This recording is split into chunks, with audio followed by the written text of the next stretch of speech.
जे आहे मी तुम्हाला हा जो मधला शब्द आहे शांती, त्याविषयी काही गोष्ट सांगणार आहे. कारण हा महत्वाची गोष्ट आहे आणि मला असं वाटतं की हा जो सत्य आहे प्रत्येक विश्वासणाऱ्यांना जाणणे गरजेचं आहे.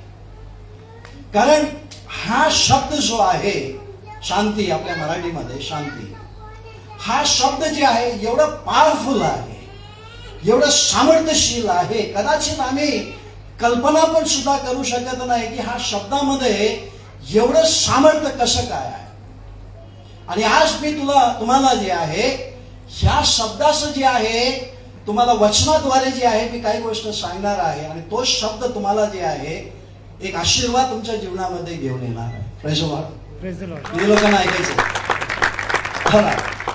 ओके, चला एक वचन बघूया. लूक शुभवर्तमान, ओके, त्याचं 10वा अध्याय.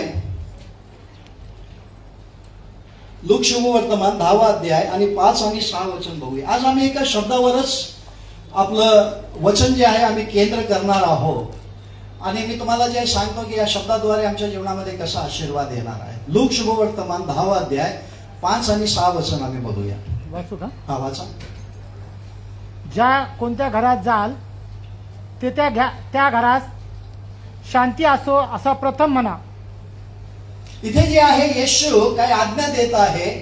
आपल्या शिष्यांना तो आपल्या जवळ बोलवतो आणि त्यांना कार्यामध्ये पाठवण्याच्या आधी बरेच काही त्यांना इन्स्ट्रक्शन देतो, बरेच काही त्यांना जे आहे आज्ञा देत आहे की तुम्हाला गेल्यानंतर काय करायला पाहिजे, काय बोलायला पाहिजे, कसं जायला पाहिजे आणि कसलं कार्य करायला पाहिजे, हे सर्व आराखडा त्यांना देत आहे.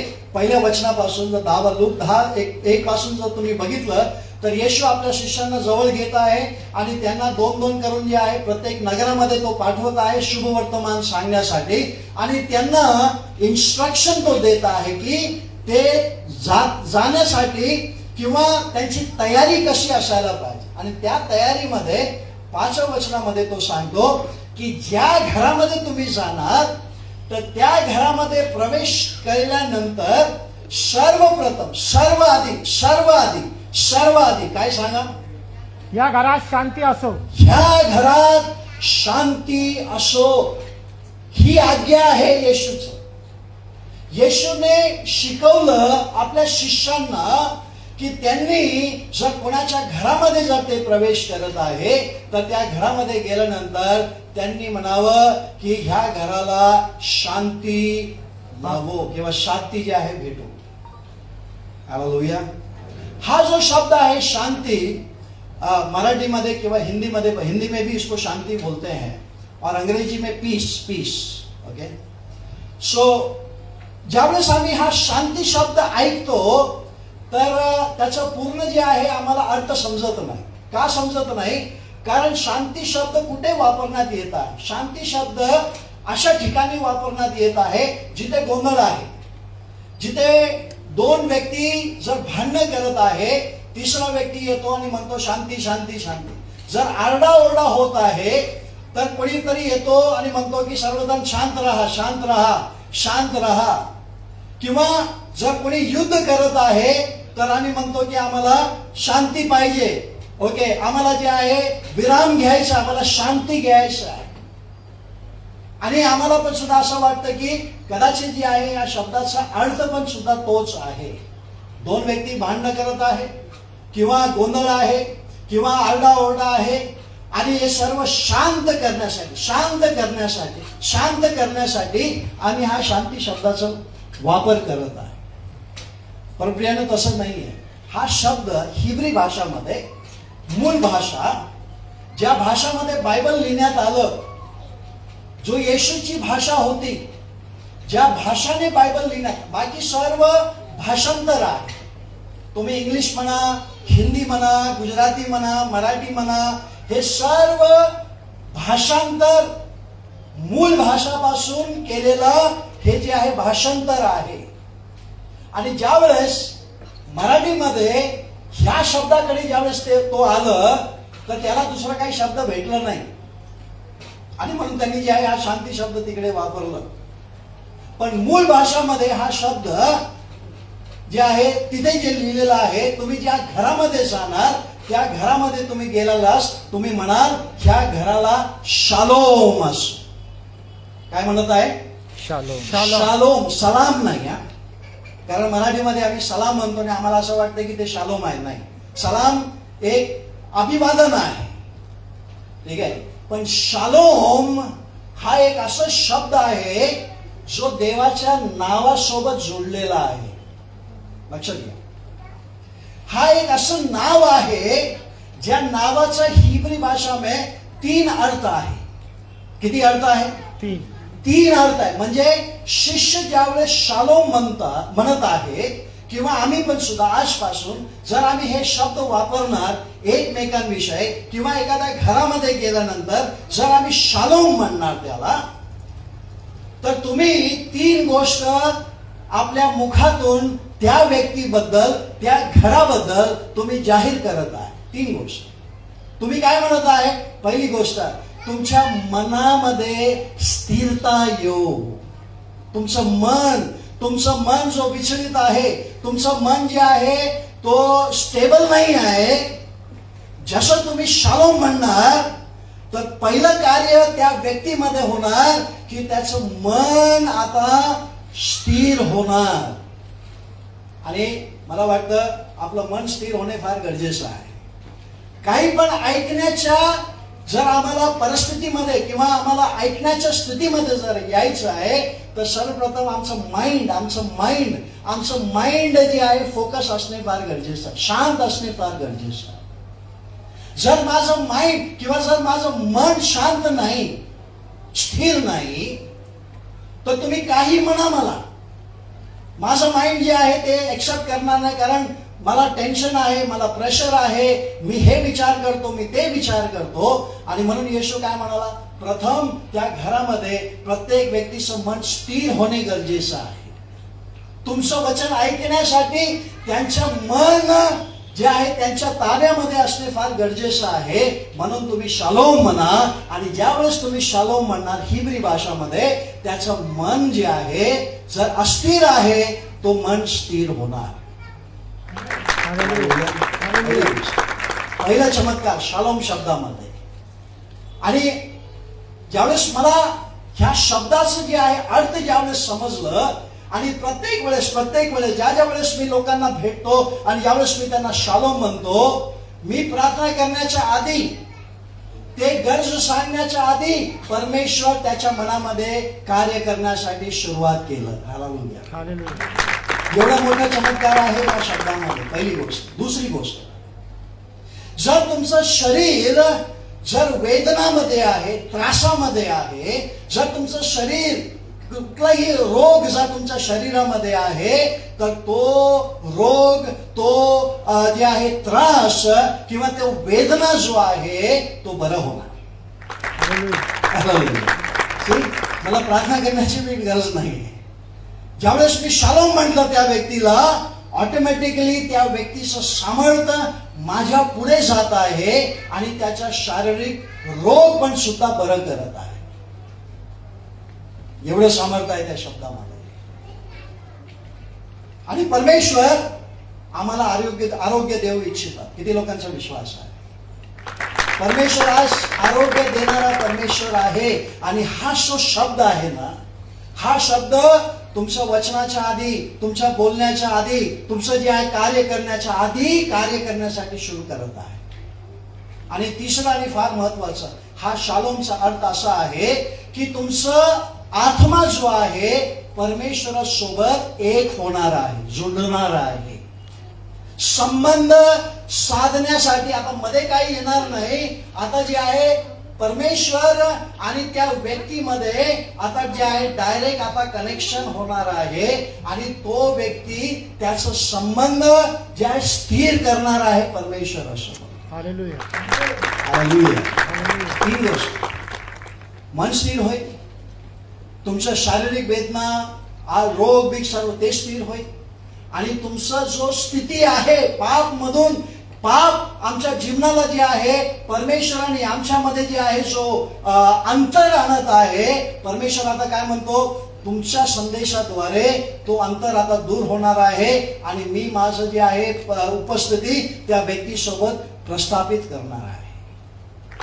हालेलुया. आणि म्हणून त्यांनी म्हटलं, त्यांनी आज्ञा दिली. पण आज दुःखीची गोष्ट आहे, आता मी पण सुद्धा, कारण आम्हाला जे आहे मिशनरी लोकांनी किंवा जे लोक आमच्याकडे आले होते फॉरेनहून, त्यांनी आम्हाला हे प्रेज द लॉर्ड सांगितले.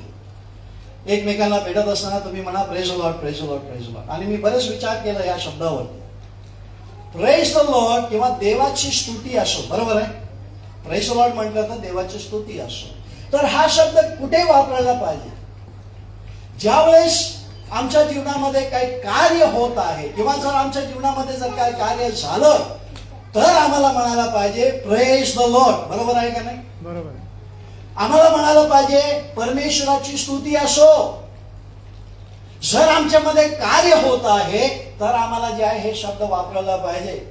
पण आज आम्ही काय करतो, हा शब्द आधी काय म्हणतो त्याला, एकमेकांना जे आहे भेटण्याच्या भेटीचा जो शब्द आहे ना, एकमेकांना अभिवादन जे आम्ही करत आहे, ठीक आहे. कारण बाकी लोक जे आहे ते त्याचं जे आहे शब्द वापरतात, मग आम्ही जे आहे आम्ही पण सुद्धा आमचा शब्द वापरतात आणि आम्ही म्हणतो प्रेज द लॉर्ड, आणि ते पण इंग्लिश मध्ये. आणि आम्हाला असं वाटतं की लय भारी झालं बाबा, आम्हाला इंग्लिश कळालं. Praise the Lord, praise the Lord चुकीचा शब्द नाही. कृपा करून गैरसमज करून घेऊ नका. हा शब्द काही वाईट शब्द नाही किंवा चुकीचा शब्द नाही आहे. परंतु येशूने काय शिकवलं? काय येशूने असं म्हटलं का की तुम्ही एकमेकांना भेटताना प्रेज द लॉर्ड म्हणा? नाही. बायबलमध्ये आम्हाला कुठेही असं सापडत नाही की पत्रस योहानाला भेटला आणि म्हटलं प्रेज द लॉर्ड, किंवा पौलुस तिमोथीला सांगतो प्रेज द लॉर्ड. ठीक आहे, तो कुठेही सांगत नाही. उलट जर तुम्ही बघितलं, प्रत्येक जे पत्र ज्यावेळेस पौलांनी लिहिलं तर तो जे आहे शालोम शब्दाचा वापर करत होता प्रत्येक वेळेस. पण कुठेही या शब्दाचा, ठीक आहे, एक सवय लागला आणि आम्ही मानव आहोत, आम्हाला जे आहे काही गोष्ट जी आहे एक सवय लागली तर आम्ही त्याच्यामध्येच राहतो आणि आम्ही काही विचार करत नाही, काही आम्ही जे आहे बोलत नाही त्याच्याविषयी, कारण शब्द चांगला आहे. पण पुन्हा एकदा मी म्हणतो, त्या शब्दामध्ये काही वाईट नाही, काही शिव नाही आहे. आम्ही काही वाईट शब्द म्हणत नाही ज्यावेळेस आम्ही प्रेज द लॉर्ड म्हणतो. म्हणून आम्ही त्याच्यावरती आजपर्यंत प्रश्न केला नाही की ज्यावेळेस आम्ही एकमेकांना भेटतो तर आम्ही काय प्रेज द लॉर्ड म्हणायला पाहिजे किंवा देवाची स्तुती असो. ते पण आम्ही मराठीमध्ये बोलत नाही, आम्ही इंग्लिशमध्येच बोलतो. आम्ही हा प्रश्न आहे. आणि येशूने काय शिकवलं आम्हाला आणि का शिकवलं आम्हाला? ठीक आहे, बोलण्यापेक्षा जास्त आज आम्हाला ही गोष्ट समजायला पाहिजे की येशूने का शिकवलं, का हा शब्द बोलायला त्यांनी आपल्या शिष्यांना एकत्र आणलं आणि का बरं त्यांनी हा शब्द त्यांना सांगण्यासाठी सांगितलं. कारण याच्या पाठीमागे अर्थ आहे, कारण याच्या पाठीमागे चमत्कार आहे, कारण याच्या पाठीमागे जे आहे परमेश्वर त्या व्यक्तीच्या जीवनामध्ये कार्य करत आहे. हालेलुया. आता ह्या झालं गुरुने शिष्यांना शिकवलं. बायबलमध्ये तुम्हाला अनेक वेळेस आहे, माझ्या बरेचसे आहे, माझ्याकडे रेफरन्सेस आहे, तुम्हाला मी दाखवू शकतो, पण आपल्याकडे वेळ नाही आहे. मी तुम्हाला फक्त एकच गोष्ट जी आहे दाखवणार आहे. जर गुरुने शिष्यांना काही गोष्ट शिकवलं तर काय गुरु स्वतःहून, येशू स्वतःहून त्याचं पालन केलं का? चला आता बघूया दुसरं वचन आणि त्याच्यानंतर जे आहे मी प्रार्थना करणार, कारण शालोम ऑलरेडी काम करत आहे आपल्यामध्ये. Hallelujah. Praise the Lord. Thank you Jesus. Thank you Jesus. Hallelujah.